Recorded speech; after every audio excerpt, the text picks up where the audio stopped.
त्या बाबतीत पाजर फुटला नाही, हे काही नवीन नाही. सख्या भावाला सदाप्पा कदमला जेलमध्ये टाकलं माहितीये ना. कधी टाकलं? गणपतीचा सण होता, दसऱ्याचा सण होता, दिवाळीचा सण होता. सख्या भावाच्या घरामध्ये कुटुंबामध्ये मला वाटतं दिवाळीचा दिवा सुद्धा लागला नसेल, पण ह्या माणसाला पाजर फुटला नाही. मी आज सांगतो तुम्हाला, जगामध्ये नियती नावाची गोष्ट आहे. यांची पाप एवढी मोठी आहेत, याच जन्मात इथंच या पापाचा त्यांना पाडा आणि उत्तर द्यावं लागेल. त्यांना त्या ठिकाणी शिक्षा झाल्याशिवाय राहणार नाही. इथंच भोगावं लागेल. लागेल का नाही लागेल? पूर्वी पोरानं करावं आणि बापानं भरावं असं होतं. आता तसं नाही. तुम्ही करा आणि ह्या जन्मेत त्याचा भोगाने मग जा. आहे का नाही? होईल ना असं? आता ह्याच्या पुढे काय भाषण करायची गरज आहे? विकास कामाकरता हा मूर्ख मला काही शिकवतो विकास कामाचा. हा आमदार असताना तुमचा रस्ता हा एक मुख्य रस्ता कसा होता? कसा रस्ता होता? वाटोळ लागलेलं होतं ना. आज शेवटच्या टोकापर्यंत जाईपर्यंत रस्ता कसा आहे? रुंद आहे, प्रशस्त आहे. हवा तेवढा चांगला आहे, उत्तम आहे. मी करगीला बोलणार आहे.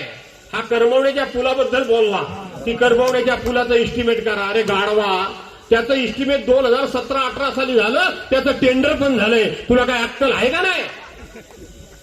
कसला केव्हा होता त्याला निवडून दिला होतास? तुबा कदमान सारखा सज्जन माणूस, हुसेन नलवाईन सारखा हुशार माणूस ज्या मतदारसंघाचं प्रतिनिधित्व केलं तिथे हे गाढव तुम्ही निवडून दिलं होतं. तुम्हाला सांगतो मी आता 2017-18ला तो प्रश्न मी उपस्थित केला सभागृहामध्ये. त्याला बजेटमध्ये तरतूद सगळं आणलंय. वरवर बोलणार नाही ह्याच्यासारखं. सगळं आणलंय, पुरावे आणलेत. कोण त्याच्या बापाचा बाप येत असेल आणि त्यांनी मला पुरावा विचारला तर माझ्या हातातच पुरावा आहे. त्याला कुठं पुरवायचा तो बघू नंतर. हा देवण्याचा पूल मी बांधला, उद्घाटन करायला तू आलास, मी आडवा गेलो नाही. जाऊ वाद करण्यात काय अर्थ नाही. नाहीतरी कळला तुला आता मी पाळलाच होता. काहीतरी तुला हवं ना जरा मरू दे, फोड दे एखादा नारायण. फोडलांचं काय झालं? मी कधीच कोणाच्या आडवा गेलो नाही. त्याला तो पूल आता टेंडर निघालंय, त्याचं डिझाईन झालंय, त्याला फॉरेस्टने अडकवला मँग्रोच्या नावाखाली. त्याच्याकरता आपण एजन्सी नेमली, त्याला पैसे भरले, त्याची मंजुरी दिली, त्याला आता बजेटमध्ये तरतूद झाली आणि हा सांगतो आता इस्टिमेट करा, आता अंदाजपत्रक करा. कसलं अंदाजपत्रक करा? तुला काही कळतं काय? काही कळत नाही. मूर्खातला मूर्ख आहे खरं सांगायला गेलं तर. आणि म्हणून बांधवानो भगिनीनो, हा बाहेरचा माणूस उगाच घाण आणू नका इथे. बाहेर आहे की बाहेर राहू द्या. का हवी घरात घाण?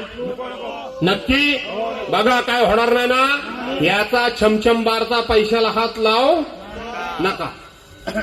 आणि आता गावागावात पत्र पाठवतो. आमचे पण लोक सारखे मला सांगतात कशाला आणलं इथं? कधी आलं हे पार्सल? आलं कधी? आता निवडणुका लागल्यावर ना. या जिल्हा परिषद आणि पंचायत समितीची मुदत संपली कधी? 2022 साली.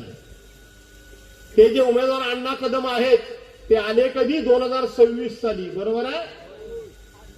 जर इथं ओपन नसती पडली सीट तर आले असते काय होते? मग काय तुमच्या प्रेमाखातर ते आले? तुमची सेवा करायला आले? तुमचा विकास करायला आले? अहो स्वतःच्या स्वार्थाकरता आले. का दापोलीमध्ये का घेऊन गेले ना रामदास कदम? त्याला दापोलीमध्ये घेऊन जायला पाहिजे होतं. तुमच्या पोराचा मतदारसंघ तिकडे आहे ना, तिकडे घेऊन जायला पाहिजे होतं. पण त्यांना माहिती आहे तिकडं काय आणि इकडं काय. भावाचा सुपडा साफ होणारच आहे. सुपडा साफ होणारच आहे. होणार आहे का नाही होणार आहे? करणार ना. जाऊ द्या पैसा भिसा काय. बरं रामदास भाईचा पैसा घेऊ नका हो. त्याच्या डोक्यावर परिणाम झालाय. येडाच आहे झाला खरं. मी इतक्या खालच्या लेवलला जाऊन बोलत नाही. सारखा तो माझ्याबद्दल बोलतोय. परवा भरणा नाक्यामध्ये गेला, तिथं माझ्या अरे तुरे करत नाही, पण मी आता त्याला अरे तुरेच करणार. करू ना का नको करू? भरणा नाक्यामध्ये गेला, तिथं भाषण केलं आणि माझ्या मुलांच्यावर बोलायला लागला. काय बोलला?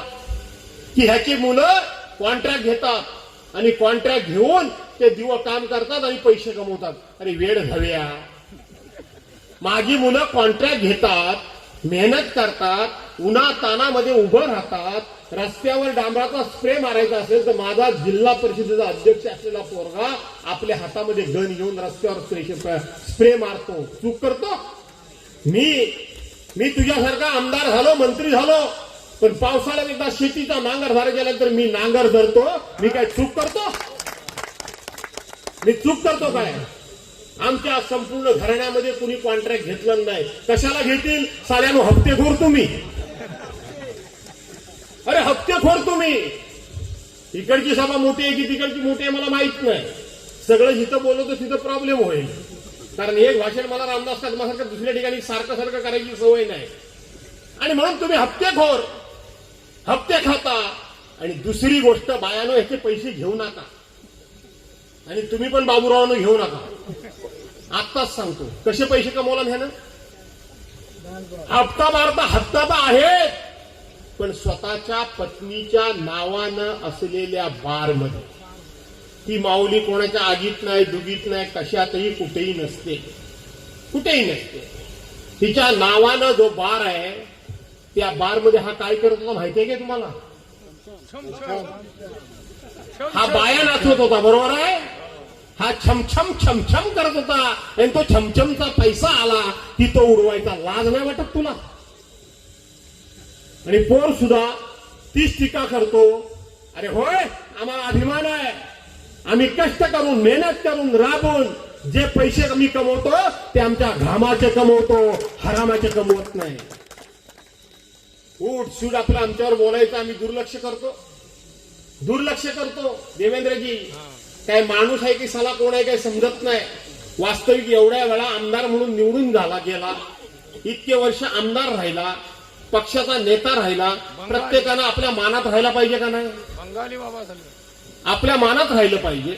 आपण दुसऱ्यावर काय बोललं नाही पाहिजे. कधी कधी मोठ्या माणसाने आपल्यावर कोण बोलला तरी आपण दुर्लक्ष केलं पाहिजे. तर आपला मोठेपणा टिकून राहतो. पण ह्याला विकृतीच आहे मला वाटतं.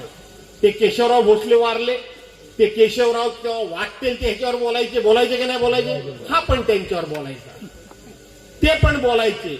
मी ह्या रामदास भाई ना, काय झालं तुम्हाला वाईट वाटलं? त्यांच्यावर त्यांचं भारी प्रेम आहे. बिचारला लय त्रास दिला. आणि म्हणून ते बोलायचे, रामदास भाई बोलायचे. नंतर आता माझे बरेचसे मित्र तिकडे गेले, बरोबर आहे. माझे मित्र संजयराव कदम काय बोलायचे ते तुम्हाला माहितीच आहे. शशिकांत चव्हाण त्यांना सोडून गेले होते, ते पण त्यांच्यावर काय बोलायचे ते पण तुम्हाला माहिती आहे. शंकर कांगणे कधी इकडे येतात, संध्याकाळी तिकडे जातात, सकाळी इकडे येतात, इकडे आली की काय बोलतात, संध्याकाळी तिकडे गेली की काय बोलतात, हे सर्वांना माहिती की नाही? तुम्हाला माहिती आहे की नाही? कोण या माणसावर बोललं नाही हो? अरे आपण एवढ्या पदावर गेलो, आपला मान हा आपण राखायचा असतो. मान हा बांधवानो भगिनीनो मागून मिळत नसतो, तो आपल्या वागण्यानं आपण मिळवायचा असतो. लक्षात ठेवा. हा कुठेही गेला की नुसता दुसऱ्याच्या नावानं शिव्या. तू त्या ठिकाणी बाया नाचवतोस, छमछम दास, माहित आहे का नाही? त्याचं नाव रामदास आहे, लायकीचं आहे.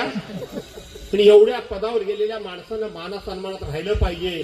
पण एक म्हण आहे ना, गाढवाला गुळाची चव काय, त्यातला प्रकार ह्याचा आहे. गाढवाला गुळाची चव कळणार नाही, त्याला उकिरडच फुंकलं पाहिजे. तसं चांगले विचार मांड, चांगली भाषणं कर, काहीतरी थोरा मोठ्यांचं चरित्र वाच, त्याच्याबद्दलचे दाखले समोरच्या लोकांना दे. शिवाजी महाराजांची उदाहरणं दे. शिवाजी महाराजांचं नाव घेतो आणि लोकांच्या आई बहिणी काढत असतो. जाणार आहे संध्याकाळी लोट्यामध्ये. ते अरुणाताई आमरे आमची एवढी सत्शील बाई, सज्जन बाई, अतिशय मर्यादशीर बाई, घरंदाज बाई, तिला काल काय वाटतील ती शिवी यांनी जाहीर सभेत दिला.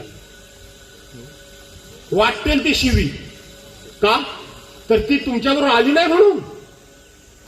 अरे तुम्ही आहात तरी कोण? त्या बाईला वाटेल ती शिवी कशी देऊ शकता? तुम्हीच काय तेवढं लोकांना मोठं केलं काय? आता बाळासाहेबांनी तुम्हाला मोठं केलंच ना, तरी त्यांना तुम्ही सोडून गेलातच ना. कुठल्या तोंडाने बोलता तुम्ही? पण वाटेल ती शिवी द्यायची, वाटेल ते बोलायचं. ह्याला मी अमुक केलं, त्याला मी तमुक केलं, असं बांधवानं भगिनीनं नसतं. आपल्याला सुद्धा कोणीतरी मोठं होण्याकरता हात दिलेला असतो, लक्षात ठेवा.